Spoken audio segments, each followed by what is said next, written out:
The reading of my grandfather Arthur's will was held in a glass-walled conference room overlooking downtown Chicago, a setting designed to make you feel small. My mother Patricia wore a designer black dress that cost more than my monthly rent, dabbing at dry eyes with a silk handkerchief. My father, Richard, kept checking his watch, already mentally spending money he hadn't yet received. And my brother Justin sat with his feet up on the mahogany table, looking bored. I sat in the corner, invisible as usual. The lawyer cleared his throat. To my son Richard, I leave the legacy tech tower and the entirety of my commercial real estate portfolio. My father let out a breath he'd been holding for 40 years. To my grandson Justin, I leave my collection of vintage sports cars and the family yacht. Justin smirked, already texting his friends. Then the lawyer looked at me. To my granddaughter Amanda, I leave this envelope. That was it. No millions. No property. Just a thin white envelope. My mother actually laughed. It wasn't a kind laugh. It was sharp and cruel. Well, she said, her voice echoing in the silent room, I guess changing bedpans and wiping noses didn't earn you a seat at the big table, sweetheart. Maybe there's a gift card inside. The humiliation was absolute. They looked at me not with pity but with amusement. I was the punchline to their profitable day. Drop a comment and let me know where you're listening from and what time it is for you right now. Have you ever been the black sheep just for doing the right thing? I'd love to know who's part of our community. I didn't cry. I didn't beg. I didn't ask why. I simply stood up, smoothing the wrinkles from my modest gray dress, and picked up the envelope. It felt light, insubstantial, like a promise broken before it was even made. Without a word to my mother, father, or brother, I turned and walked out of the conference room. I could feel their eyes on my back, but I didn't turn around. I took the elevator down to the lobby, walked out into the biting Chicago wind, and hailed a cab. O'Hare Airport, I said. International Terminal. I opened the envelope in the back seat. Inside was a single first-class ticket to Monaco, departing in 3 hours. One way. No letter, no explanation, just a destination. The flight was a blur of champagne I didn't drink and luxury I didn't feel. I left the gray slush of Chicago and landed in the blinding gold-tinted sun of Monaco. I expected nothing, maybe a small, safe deposit box with a few sentimental trinkets, a final lesson on humility. But as I walked out of customs, a man in a tailored suit held up a sign. It didn't say taxi. It said Miss Amanda Sterling. He took my bag without asking. Welcome, Miss Sterling, he said, guiding me past the line of tourists, waiting for buses. He opened the door to a black sedan that looked like it cost more than my entire education. His Highness is expecting you. We drove past the glittering casinos and the yachts bobbing in the harbor, up the winding roads into the private hills where the tourists didn't go. We stopped at a gate that looked like the entrance to a fortress. The driver spoke a few words into the intercom, and the heavy iron gates swung open. I wasn't just visiting. I was being summoned. Prince Alexander was waiting in a library that smelled of old paper and the sea. He didn't look like a royal from a magazine.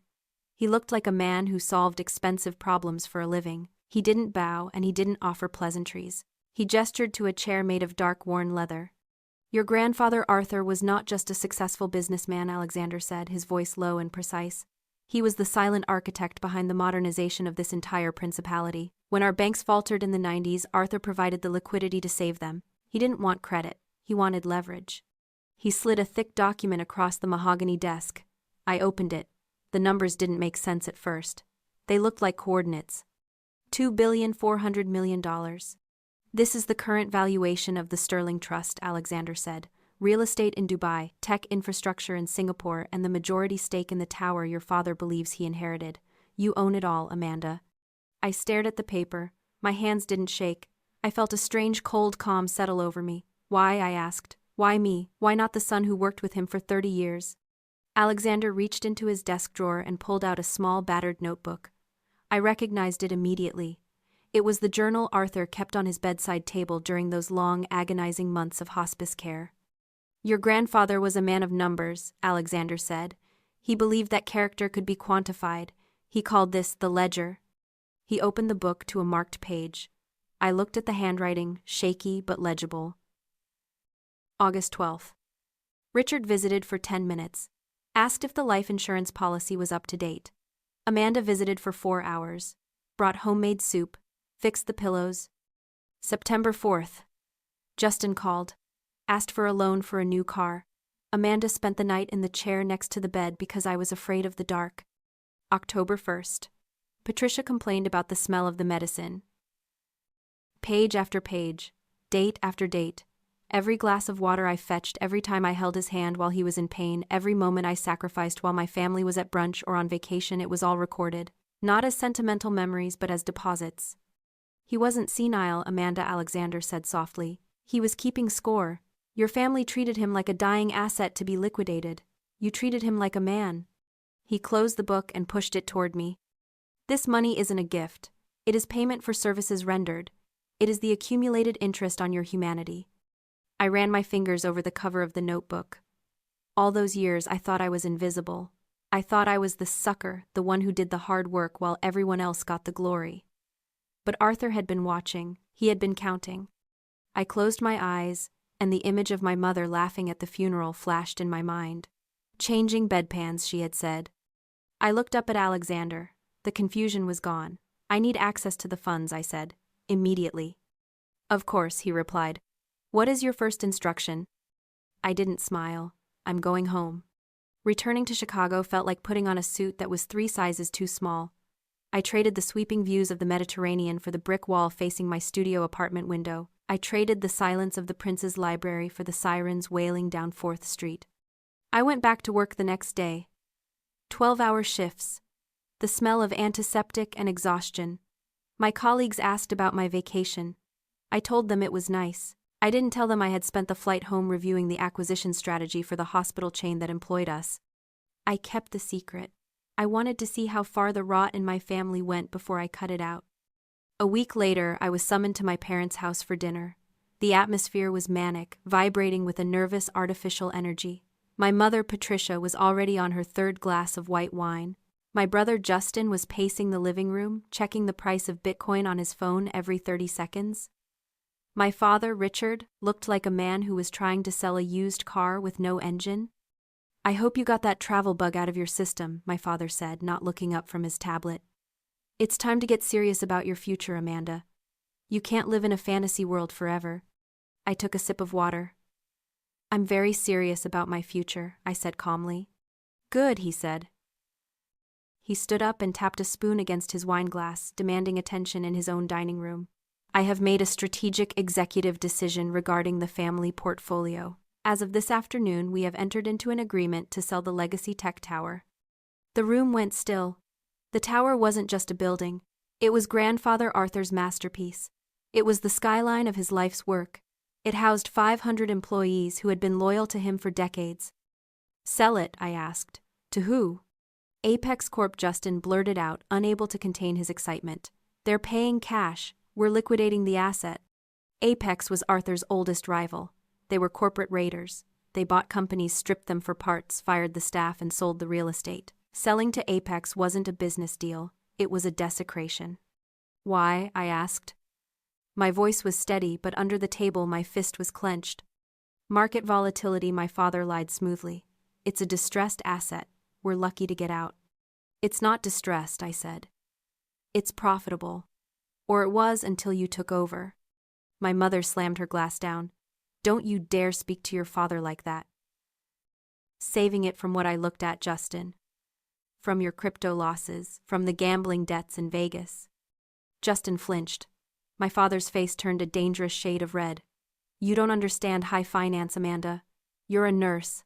Stick to changing bandages, and let the men handle the business. We signed the deal in 48 hours. He raised his glass. To liquidity. Justin raised his glass. To the moon. My mother raised her glass.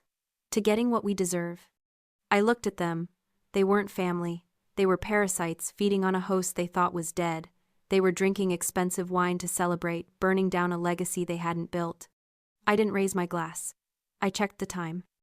48 hours, I said. Good to know. I stood up, grabbed my coat, and walked out. They thought I was storming off in a huff. I didn't go home to sleep. I went straight to the penthouse suite of the Peninsula Hotel where Prince Alexander had set up a command center. The room was cold, lit only by the blue glow of laptops and the city lights below. 3 lawyers in dark suits stood up when I entered. They looked like sharks, waiting for blood in the water. We have reviewed the financials of your father's holding company, Alexander said, bypassing a greeting. It is worse than we thought.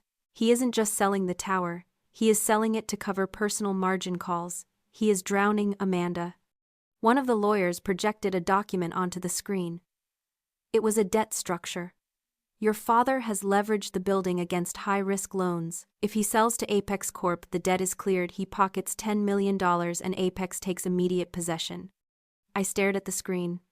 $10 million. That was the price of my grandfather's legacy. We can stop it, the lawyer said. We don't buy the building. We buy the debt. We approach the banks tonight. By tomorrow morning, you won't just be a bidder. You will be the majority creditor. You will have the right to foreclose or force a sale to yourself. I hesitated. My hands were resting on the cold marble table. He's my father, I whispered. If I do this, I destroy him. I humiliate him in front of the entire city. Alexander walked over to the window. Amanda, come here. I stood beside him, looking out at the skyline. The Legacy Tech Tower stood tall in the distance, its spire piercing the clouds. I want you to use your imagination, Alexander said quietly.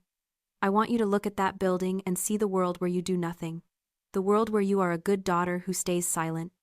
I closed my eyes. I saw it. I saw the Apex Corp logo replacing my grandfather's name. I saw the 500 employees, people like Mr. Henderson, the security guard who had worked there since I was a baby, handed pink slips 2 weeks before Christmas. I saw the research labs stripped for copper wire and server parts. I saw the pension fund drained to pay shareholder dividends. I saw my father and brother burning through their $10 million in 3 years, leaving nothing but ash behind them. It wasn't a business transaction. It was an erasure. That is the kingdom that never was, Alexander said. If you do not act, that future becomes reality. You aren't destroying your father, Amanda. You are rescuing the 500 families he is about to sacrifice. The hesitation evaporated. It was replaced by a clarity so sharp, it felt like ice water in my veins. This wasn't about revenge. It was about stewardship. My father was playing poker with a hand he didn't understand. I was about to flip the table. I turned back to the lawyers. Do not let Apex sign that deal. We need authorization to initiate a hostile debt acquisition, the lawyer said, his pen hovering over a document. It will be aggressive. It will be public. And it will be expensive. Buy it all, I said. Every loan. Every lien. Every mortgage. I want to own the paper he's standing on. I signed the authorization. The pen scratched loudly in the silent room. When do we move? I asked. Alexander checked his watch. The closing meeting is in 36 hours. We will let them think they have won until the very last second.